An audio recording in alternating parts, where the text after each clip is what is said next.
नमस्कार, आप देखें एनबी न्यूज और मैं हूं आपके साथ प्रियव्रत दीक्षित। स्वागत है आपका एनबी न्यूज एक्सप्रेस में। चलिए शुरू करते हैं खबरों का सफर फटाफट अंदाज में। प्रधानमंत्री नरेंद्र मोदी आज एक बार फिर अपने संसदीय क्षेत्र वाराणसी में थे। 10 दिन की अवधि में पीएम मोदी का एक दूसरा दौरा है। करीब 2.5 घंटे के काशी दौरे पर प्रधानमंत्री मोदी ने पिंडरी के करखरियाओं में अमूल प्लांट का आधारशिला रखा, तो वहीं इसके साथ ही 2100 करोड़ रुपए की 27 परियोजनाओं को अपने संसदीय क्षेत्र की जनता को समर्पित किया।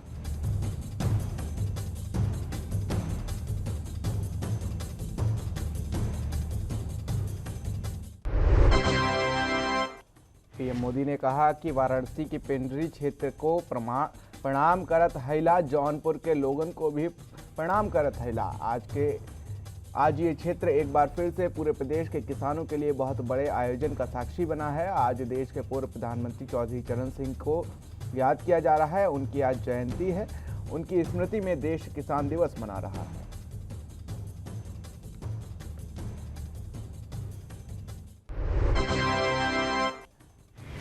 तो वहीं प्रधानमंत्री नरेंद्र मोदी ने बटन दबाकर बनास दुग्ध प्लांट से लेकर तमाम विकास परियोजनाओं की सौगात दी है और इस मौके पर प्रधानमंत्री मोदी ने मंच से 6 लोगों को घिरौनी भी दी है। प्रधानमंत्री मोदी ने गुजरात मॉडल को लेकर कहा कि जिस तरीके से गुजरात में विकास हो रहा है, यूपी भी उसी ओर जा रहा है।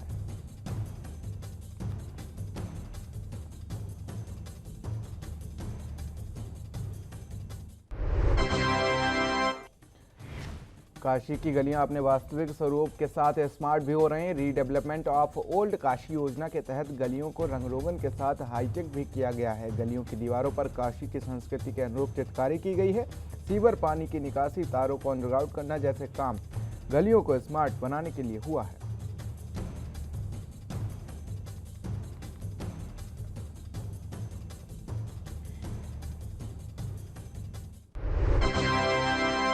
केंद्रीय मंत्री अनुराग ठाकुर आगरा के एकलव्य स्पोर्ट स्टेडियम पहुंचे हैं। केंद्रीय मंत्री के सामने बीजेपी सांसद राजकुमार चौहान ने अंतर्राष्ट्रीय स्टेडियम की मांग उठाई। अनुराग ठाकुर ने कहा कि योगी जी के नेतृत्व में प्रदेश में खेलों को बढ़ावा मिल रहा है। कहा कि हम प्रयास करेंगे कि खिलाड़ियों को बेहतर सुविधा मिले और स्टेडियम की घोषणा कर दी।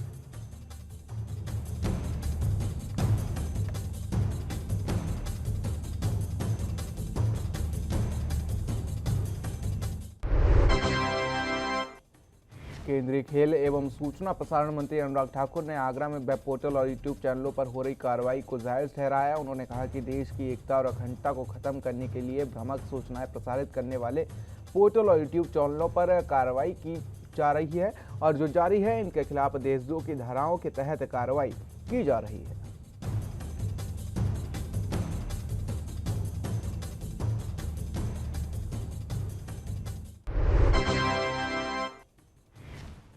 दिल्ली के बाद अब पंजाब के लुधियाना में कोर्ट परिसर में ब्लास्ट हुआ है। इनमें से 2 लोगों की मौत हो गई, वहीं 4 जख्मी बताए जा रहे। धमाके की आवाज सुनकर लोग सख्ते में आ गए थे। वहां हर तरफ अफरा तफरी का माहौल बन गया था। ब्लास्ट परिसर के दूसरे फ्लोर पर हुआ है। धमाका किस चीज का था, अभी ये फिलहाल साफ नहीं है।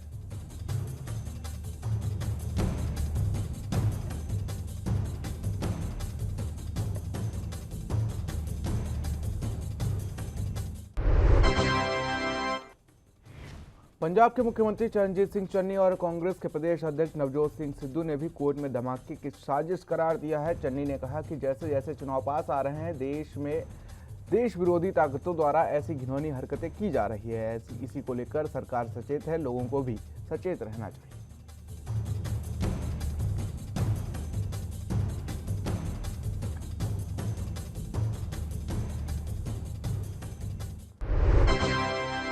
लुधियाना डिस्ट्रिक्ट कोर्ट परिसर में ब्लास्ट में 2 शख्सों की मौत पर कई लोगों के घायल होने की आशंका है। तो वहीं इस घटना पर पंजाब के पूर्व सीएम कैप्टन अमरिंदर सिंह ने भी ट्वीट किया है। उन्होंने मृतकों के परिजनों के प्रति संवेदना व्यक्त की है और साथ ही घायलों को जल्द स्वस्थ होने की कामना की है।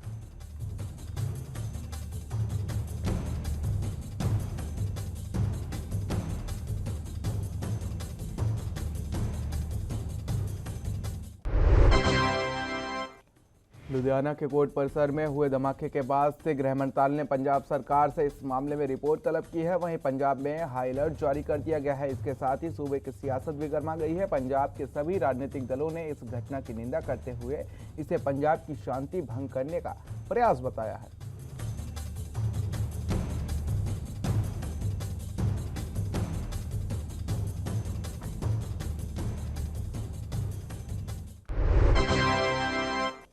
दिल्ली के मुख्यमंत्री अरविंद केजरीवाल ने आज कोरोना को लेकर समीक्षा बैठक की। उन्होंने लोगों से अपील की है कि अस्पताल ना भागे, संक्रमितों के घर पर ही दवाई पहुंचाई जाएगी। साथ ही कहा कि होम आइसोलेशन सिस्टम मजबूत होंगे, घर पर ही इलाज करने की तैयारी है।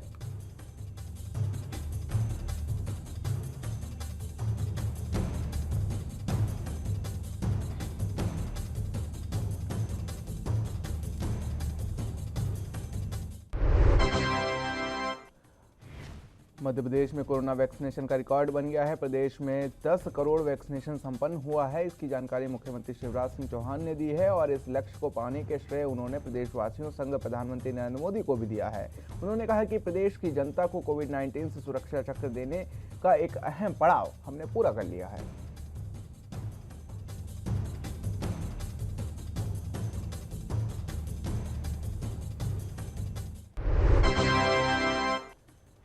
कोरोना वायरस एक बार फिर से रफ्तार पकड़ता नजर आ रहा है। इसी बीच पश्चिम बंगाल के नदिया जिले के एक आवासीय स्कूल के कम से कम 29 छात्रों में कोरोना वायरस की पुष्टि हुई है। एक अधिकारी ने बताया कि जवाहर नवोदय विद्यालय कल्याणवी के 9वीं और 10वीं कक्षा के 29 छात्रों में कोरोना संक्रमण की पुष्टि हुई है, जिसके बाद स्कूल प्रशासन में हड़कंप मचा हुआ है।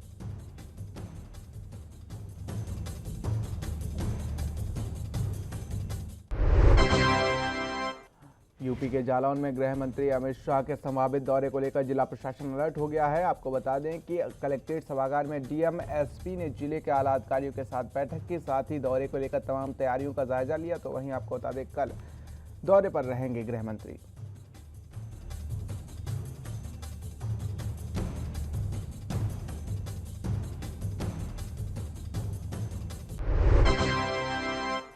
चुनाव कानून विधेयक पर बसपा राष्ट्र अध्यक्ष मायावती ने कहा कि इस पर हमारी पार्टी का मत है कि यह बहुत महत्वपूर्ण मामला है और इसको जल्दबाजी में संसद से पास कराना ठीक नहीं है। केंद्र सरकार की जिम्मेदारी बनती है कि संसद में पास कराने से पहले लोकसभा और राज्यसभा में इस पर खुली बहस होनी चाहिए, तभी ये पास हो सकती है। आरजेडी नेता तेजस्वी यादव ने पत्रकार वार्ता के दौरान सीएम नीतीश कुमार पर जमकर निशाना साधा है। उन्होंने कहा कि मौजूदा सीएम के राज्य में बिहार आज हर सूचकांक में फिसड्डी साबित हो रहा है।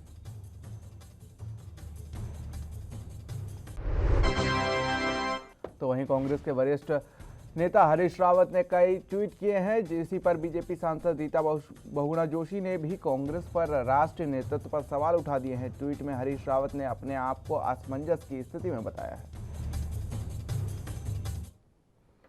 तो खबरों के सफर में रुकेंगे एक छोटे से ब्रेक के लिए। ब्रेक के बाद भी खबरों का सिलसिला लगातार जारी है।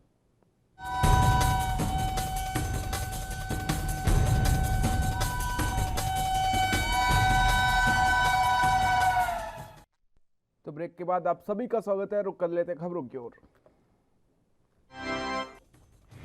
पश्चिम बंगाल की मुख्यमंत्री ममता बनर्जी की सुरक्षा में कड़ी लापरवाही सामने आए। मुख्यमंत्री की सुरक्षा में तैनात सुरक्षा कर्मियों की 2 रिवॉल्वर चोरी कर ली गई हैं। इतना ही नहीं, सुरक्षा कर्मियों के मोबाइल और कुछ रुपए भी गायब बताए जा रहे हैं।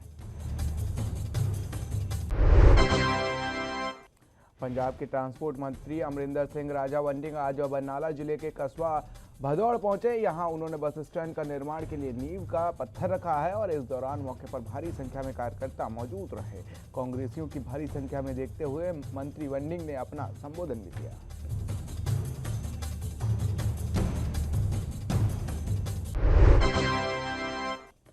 यूपी के फिरोजाबाद में रामलीला मैदान में उप मुख्यमंत्री की जनसभा हुई। भारतीय जनता पार्टी की जन विश्वास यात्रा बृहस्पतिवार को टूंडला से चलकर दोपहर 1 बजे रामलीला मैदान में पहुंची। यहां आयोजित जनसभा को उप मुख्यमंत्री डॉक्टर दिनेश शर्मा ने संबोधित किया।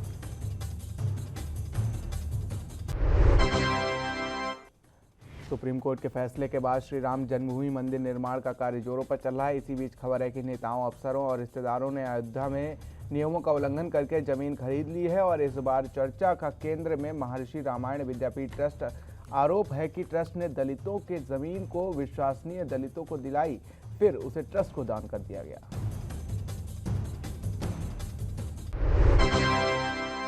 कांग्रेस महासचिव प्रियंका गांधी ने दिल्ली में एक प्रेस वार्ता के दौरान केंद्र सरकार और उत्तर प्रदेश की सरकार पर जमकर हमला बोला। उन्होंने कहा कि देश में महिलाओं को विश्वास को बेच दिया गया है, महिलाओं के साथ धोखा किया जा रहा है। प्रियंका गांधी ने कहा अयोध्या में दलितों की जमीन हड़प ली गई है।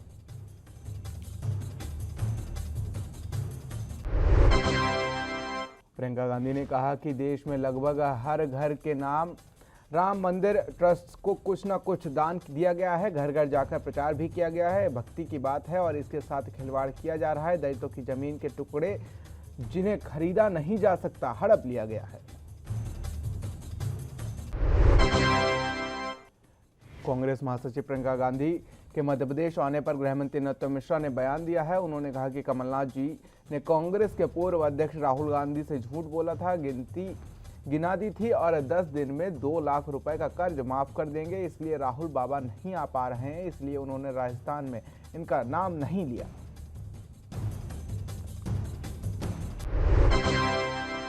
पंजाब के उप मुख्यमंत्री सुखजिंदर सिंह रंधावा पटियाला पहुंचे। यहां उन्होंने पत्रकारों से बातचीत की और कहा कि कांग्रेस इस बार एक परिवार एक टिकट को प्राथमिकता देगी। सुखजिंदर सिंह रंधावा ने कहा कि पंजाब को पावर सरप्लस राज्य बनाएगा, भारत के लोगों को सस्ती बिजली मिलेगी, ये हमारी प्राथमिकता है।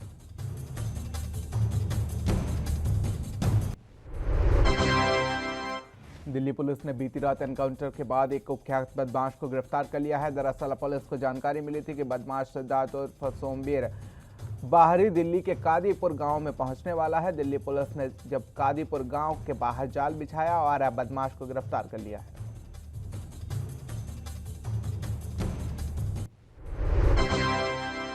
छत्तीसगढ़ के बीजापुर में रात नक्सलियों ने जमकर तांडव मचाया। हाल ही में खुले गिट्टी क्रशर प्लांट में लगभग 3 वाहनों को नक्सलियों ने आग के हवाले कर दिया। बताया जा रहा है कि लगभग 12 से ज्यादा नक्सलियों ने वारदात को अंजाम दिया है। हालांकि यहां मौजूद मजदूरों को किसी तरह की कोई हानि नहीं हुई है। तो वहीं मध्य प्रदेश में पंचायत चुनाव को लेकर घमासान लगातार जारी है। ओबीसी आरक्षण के मुद्दे पर बीजेपी और कांग्रेस एक दूसरे पर आरोप लगा रहे हैं। शिवराज सरकार में नगरीय मंत्री प्रशासन मंत्री भूपेंद्र सिंह ने पंचायत चुनाव में ओबीसी आरक्षण के मुद्दे पर कांग्रेस पर निशाना साधा है। उनका आरोप है कि कांग्रेस ओबीसी आरक्षण को रोकने का काम कर रही है।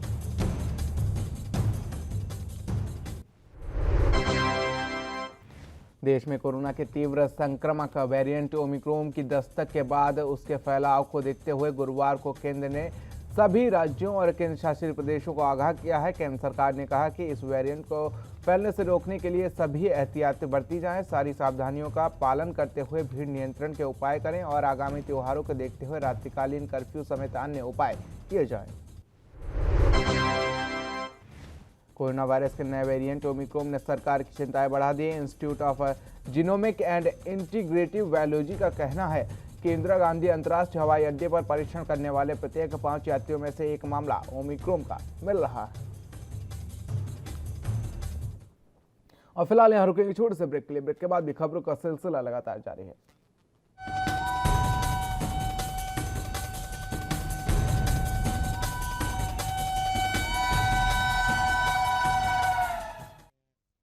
तो ब्रेक के बाद आप सभी का स्वागत है। रुक कर लेते खबरों की ओर। हजारों करोड़ की ड्रग्स तस्कर केस में जुड़े मामले में फंसे सीनियर अकाली नेता और विधायक विक्रम मजीठिया अदालत की शरण में पहुंच गए हैं। उन्होंने अपने वकीलों के माध्यम से मोहाली जिला अदालत में अग्रिम जमानत याचिका दायर की है। तेज प्रताप यादव ने हिंदुस्तानी आवाम मोर्चा के अध्यक्ष जीतन राम मांझी को सलाह दी है। जनता दल यूनाइटेड और भारतीय जनता पार्टी में सब कुछ ठीक नहीं चल रहा है। दोनों दलों के बीच पहले वाली बात नहीं रह गई है। डबल इंजन धीरे धीरे खत्म होने वाला है। इस पर बेहतर होगा कि आप उसे छोड़कर तेजस्वी के साथ दीजिए।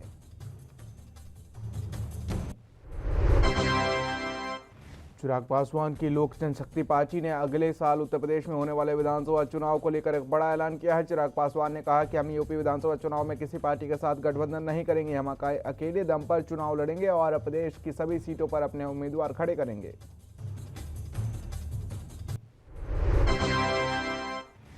छत्तीसगढ़ के मुख्यमंत्री भूपेश बघेल ने आज महाराजगंज के फरेंदा विधानसभा क्षेत्र में आयोजित किसान चेतना रैली को संबोधित करते हुए कांग्रेस की नीतियों और विकास पर चर्चा करते हुए बीजेपी के प्रदेश और केंद्र की सरकार पर जमकर निशाना साधा। जनसभा को संबोधित करते हुए मुख्यमंत्री भूपेश बघेल ने कहा कि बीजेपी सिर्फ राम नाम जपना और पराया माल अपना करना जानती है।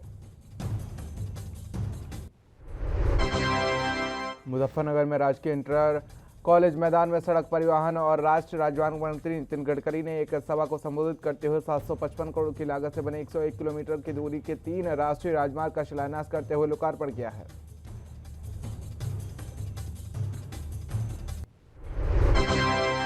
और मध्य प्रदेश के मंदसौर है, जहां शासकीय कॉलेज में प्रोफेसर ने महिला के साथ छेड़छाड़ का मामला दर्ज कराया है। साथ ही आपको बता दें कि शिक्षक शासकीय कॉलेज में प्रोफेसर के पद पर आसीन है। शिक्षक कई दिनों से महिला से अश्लील बातें करता था और फिर एक दिन अकेले का फायदा उठाकर शिक्षक ने घटना को अंजाम दे दिया।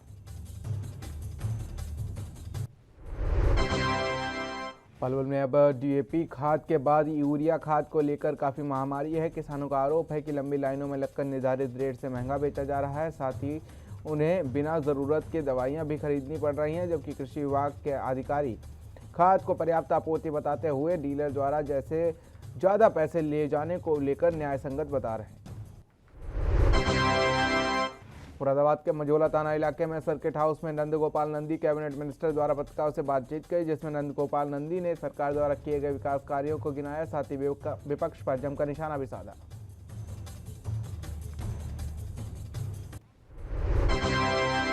तो शाम अनाज मंडी में किसानों के मसीहा पूर्व प्रधानमंत्री स्वर्गीय चौधरी चरण सिंह की जयंती मनाई गई। संपूर्ण आज़ादी मजदूर किसान महापंचायत का आयोजन किया गया, जिसकी अध्यक्षता कैप्टन होशियार सिंह ने की। उन्होंने कहा कि सरकार विरोधी कानून और अन्य मुद्दों पर आपस में विचार विमर्श हुआ। ऐसे विचार गोष्ठी ब्लॉक स्तर पर और गांव होनी चाहिए। यूपी के बलिया में सुहेलदेव भारतीय समाज पार्टी के अध्यक्ष ओम प्रकाश राजभर ने बीजेपी पर निशाना साधा। ओम प्रकाश राजभर ने कहा कि बीजेपी निषादों का आरक्षण देने के नाम पर ड्रामा कर रही है और झूठ मूठ का पत्र आरजेआई को लिख रही है।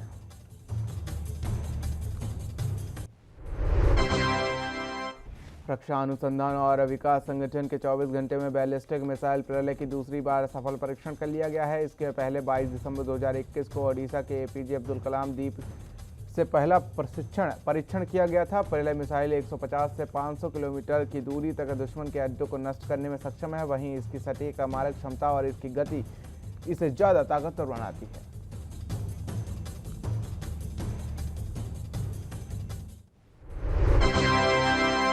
देहरादून में एनएचएम कर्मचारियों ने अपनी मांगों को लेकर परेड ग्राउंड से लेकर मुख्यमंत्री आवास तक कूच किया। इस रैली में पुरुषों के अलावा काफी संख्या में महिलाएं भी शामिल रहीं। वहीं इन कर्मचारियों की मांग है कि इनकी ग्रेड पे को बढ़ा दिया जाए। इनकी अपनी ग्रेड पे हरियाणा के ग्रेड पे की तर्ज पर की जाए।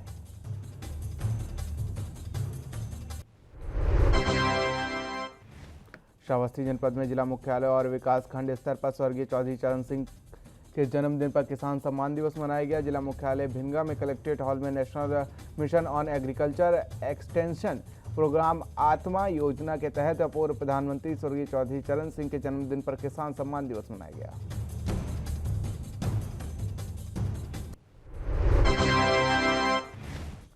हिमाचल प्रदेश के कांग्रेस कमेटी प्रशिक्षण विभाग के राज्य स्तरीय प्रशिक्षण कार्यक्रम का आयोजन किया गया। वहीं प्रशिक्षण का शुभारंभ प्रदेश कांग्रेस कमेटी के अध्यक्ष कुलदीप सिंह राठौर ने किया। दरअसल 2022 में होने वाले विधानसभा चुनाव के लिए कांग्रेस तैयारी में जुट गई है।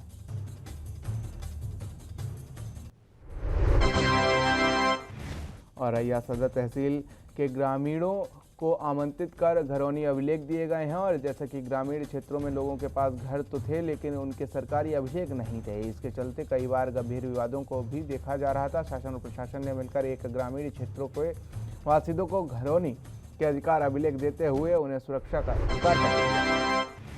खबर उत्तर प्रदेश के मथुरा से है, जहां पर पुलिस प्रशासन ने चुनाव की तैयारी शुरू कर दी है और चुनाव में गड़बड़ी करने वालों पर कार्रवाई की रूपरेखा बनाई जा रही है। तो वहीं आपको बता दें कि जिलाधिकारी और वरिष्ठ पुलिस अधीक्षक ने अधीनस्थों को निर्देश दिए।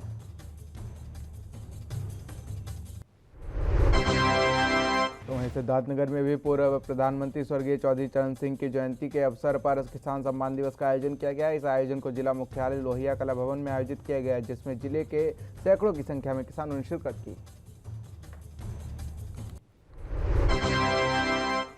तो वहीं बिजली विभाग की मनमानी के चलते पूरे मध्य प्रदेश में हाहाकार मचा हुआ है, लेकिन पंचायत चुनाव आते ही लोगों का गुस्सा फूटने लगा है। भिंड में एक ऐसी तस्वीर इन दिनों सोशल मीडिया पर जमकर वायरल हो रही, जहां भिंड बिजली विभाग के प्रत्याशी समर्थकों और बिजली विभाग के कर्मचारियों के बीच मारपीट हो गई है।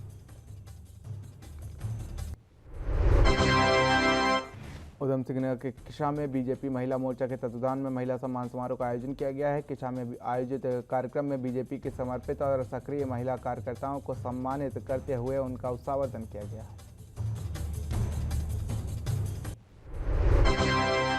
लालकुआं विधानसभा में कांग्रेस एससी विभाग ने नई कार्यकारिणी की घोषणा आज हो गई है, तो वहीं बीते लंबे समय से कांग्रेस एससी विभाग की कार्यकारिणी प्रशिक्षित चल रही थी, जिसको लेकर अनेक प्रयास लगाए जा रहे थे। लेकिन आज जिला अध्यक्ष इंद्रपाल आर्य ने कांग्रेस प्रदेश अध्यक्ष की संस्तुति के बाद लालकुआं विधानसभा क्षेत्र की कार्यकारिणी की घोषणा कर दी।